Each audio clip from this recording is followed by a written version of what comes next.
Hello everybody, welcome you all to the Robotic Systems PIC Microcontroller video programming tutorials.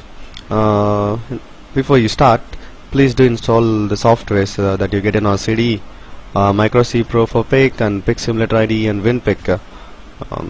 Now let's get started. First let's start the LED blinking program. Double click on the Micro C icon that you find in the desktop. You'll see the Micro C Pro launch. The Micro C is a very nice IDE with and very user friendly, and it has got nice cool features. There you see this is IDE, and I'll be explaining all the tabs and all the menus that you will be having here. So first let's start a new project. Go to project, new project. You'll see the project wizard launch. Go to next, and here you can choose the microcontroller that you're working with. Now we are using PIC 16F84A. Please select it and go to next, and here you can select the device clock. I'm going to use a 10 MHz crystal, so I'd better leave it as it is. And if you're using 20, you put it as 20. If you're using 4, put it as 4. Then click next. Choose the location for your project here. I've created a folder called as Micro C in my desktop, so I'm going to store my files there, and I'm going to open another new folder. Will be LED blinking, and the project name will be LED blinking. I'm gonna save it. Next, finish. You'll see the default void main block generated. Before I start before we start programming, let me introduce you to the PIC Simulator IDE. PIC Simulator IDE is this oceans of PIC Simulator. This is a trial version that you get on a CD. Please double click on it to start. You'll see this message. Click OK, and this is the PIC Simulator IDE. You could access all the registers, see what's happening inside PIC, and a very good simulator. Alright, you got first go to options and go to select microcontroller. You will see a list of microcontrollers. This is mostly for PIC 12F and 16F series, and we are going to use PIC 16F84. Do not worry, PIC 16F84 is almost the same as PIC 16F84A, except that 84A is the better, is the latest version. Click 16F84, click select, and then go to options. If you have this compact microcontroller view checked, please uncheck it, and then go to tools, microcontroller view. There you go, you see the microcontroller. Now let me explain this microcontroller to you. PIC 16F84 or PIC 16F84A has two ports basically, port A and port B.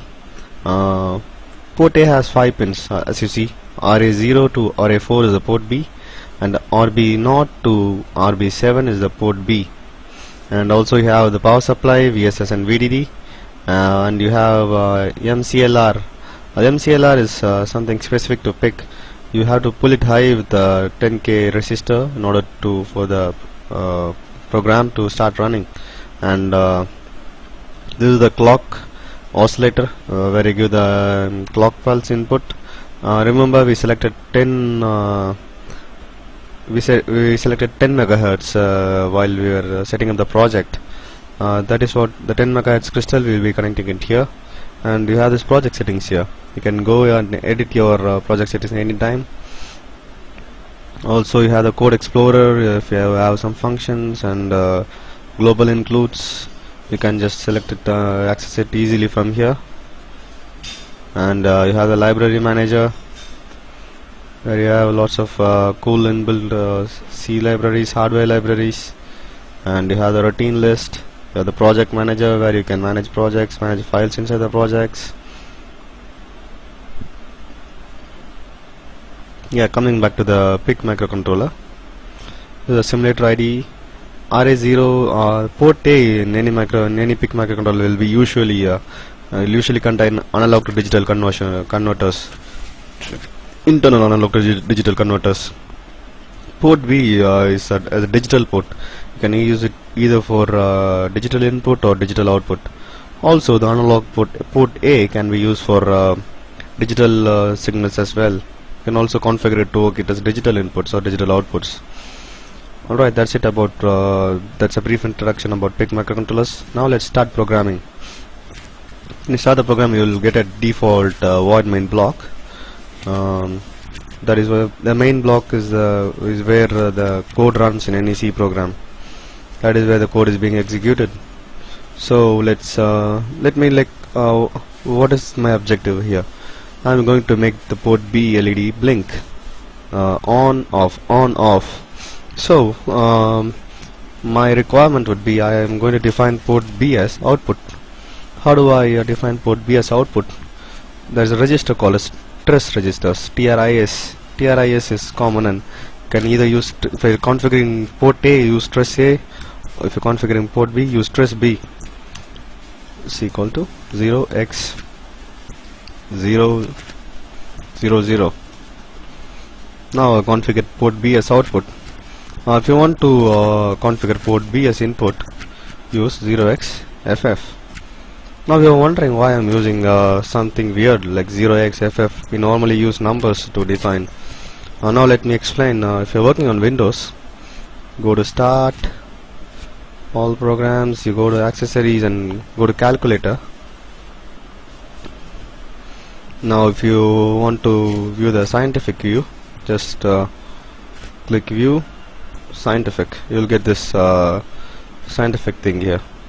So let me put 0xFF. Let me convert it to the decimal number system that we normally use in our daily life. It's 255. Now let me convert it to binary. This is where this is the interesting part. If you convert it to binary, you see, what do you see? You see all ones. That means configuring port B, TRIS B equal to 0xFF will make the port as inputs. Now let me configure it as outputs, 0x00. So put 00 here, click on hex,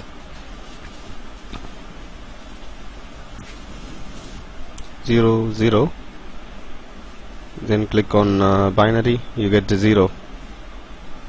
Alright. Now PIC doesn't have an operating system. Something has to tell the code that it is run again and again. So inside most programs you will see an ever running loop. In this case it's going to be while 1. This loop will run forever. When the code starts running, first the PIC executes TRIS B equal to 0x00. It will see it 0x00, so it makes port B as output, and then it will come here while 1. The code inside this part will be running forever. So let me make LEDs in port B go high. Port B is equal to 0xFF. Here interesting part, what's FF? Now let me do that again, FF. Convert into binary. This will make port B's LED, all LEDs glow.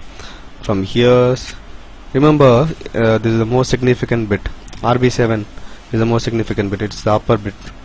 RB6, RB5, RB4, all LEDs will glow.